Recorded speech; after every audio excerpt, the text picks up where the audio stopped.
चलिए ब्रेक के बाद आपका स्वागत है और आज बात करेंगे हैप्पीएस्ट माइंड्स के मैनेजमेंट से। हाल ही में कंपनी ने एलायरा प्लेटफॉर्म लॉन्च का ऐलान किया है। नए प्लेटफॉर्म से कारोबार ग्रोथ और कितना मिलेगा सपोर्ट, साथ ही एआई को लेकर कंपनी के क्या है ग्रोथ प्लान, इन सभी मुद्दों पर बातचीत करने के लिए अब हमारे साथ हैं हैप्पीएस्ट माइंड्स के एमडी वेंकटरमण नारायण और को चेयरमैन एंड सीईओ जोसेफ अनंतराजू। आप दोनों का शो में स्वागत है, नमस्कार।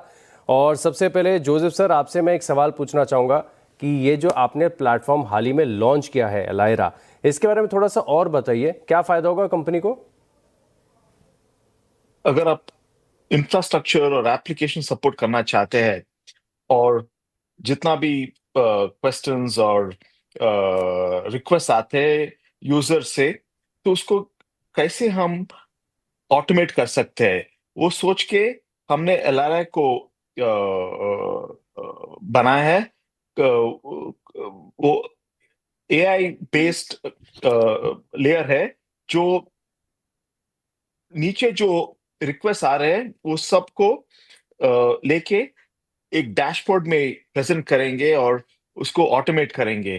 तो ये एंटरप्राइजेस को उन लोग का जो सपोर्ट है उसको ऑटोमेट करेंगे और उनको कॉस्ट जो है उसको ऑप्टिमाइज करेगा। बिल्कुल वेंकट सर, अगला सवाल आपके साथ होगा कि कंपनी ने, अगर आप देखें तो काफ़ी ज़्यादा एआई इनिशिएटिव्स हाल ही में किए हुए हैं। पहले तो इन इनिशिएटिव्स के बारे में बताएं और अभी फिलहाल देखें तो फाइनेंशियल्स में एआई से कितनी रेवेन्यू आती है? तो अगर आप हमारा हाफ ईयरली रिजल्ट देखेंगे तो 2.7% का कंट्रीब्यूशन रह चुका है एआई से, एआई बिजनेस यूनिट से, और उससे भी बेहतर परफॉर्मेंस था बॉटम लाइन के। आप देखेंगे तो in fact this was the half year when we have broken even. Q1 में भी हमने ब्रेक इवन किया था, बट Q2 में we have also again broken even, keeping the trend of improvement margins from that segment.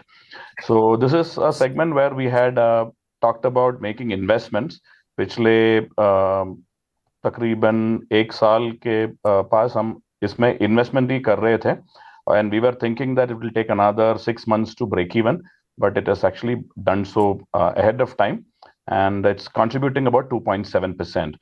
So हमारे press release देखेंगे तो we had also said that we have now gone live with about 22 use cases on the AI front, and the revenue potential from these 22 use cases we see over the next couple of years. Exactly. बिल्कुल Joseph sir, पूछना चाहेंगे क्योंकि AI के initiatives इतने ज़्यादा हैं, तो फिलहाल की इनकी प्राइसिंग कैसी है? क्या बेटर रियलाइजेशन होते हैं यहाँ पर?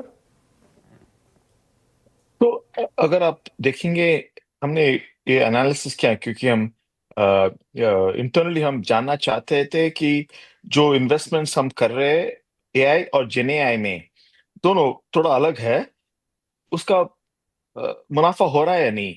तो हमने ये देखा कि एनालिटिक्स और एआई जो प्रोजेक्ट्स है उनमें 10% ज्यादा रेट रियलाइजेशन मिल रहा है। Standard UI, front end, back and, full stack, जो कुछ भी प्लेटफॉर्म इंजीनियरिंग जो करते हैं उनसे 10% एआई और एनालिटिक्स में मिल रहा है। लेकिन हमने जब जेन एआई, हमारा जेन एआई बिजनेस यूनिट का जो प्रोजेक्ट्स है उसका एनालिसिस किया तो हमने देखा कि उसमें 25% ज्यादा रेट रियलाइजेशन मिल रहा है। तो इसका ये मतलब है कि दोनों एआई और जेन एआई को अभी भी कस्टमर्स थोड़ा ज्यादा मुनाफा और प्रीमियम दे रहे हैं। तो हमारा एनालिसिस के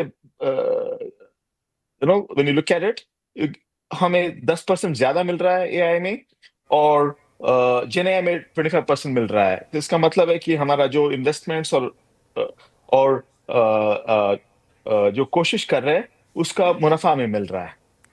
ऑल राइट, तो रीसेंट जो प्रोजेक्ट्स किए हैं कंपनी ने, इसका बड़ा फायदा यहाँ पर देखने को मिल रहा है। आप दोनों का बहुत बहुत धन्यवाद हमारे साथ जुड़ने के लिए और विस्तार से ग्रोथ और आउटलुक पर हमारे साथ चर्चा करने के लिए। चलिए इसी के साथ रुकते हैं छोटे से ब्रेक के लिए। ब्रेक के बाद देखेंगे तीनों खिलाड़ियों का रिपोर्ट कार्ड। आप बने रहिए हमारे साथ।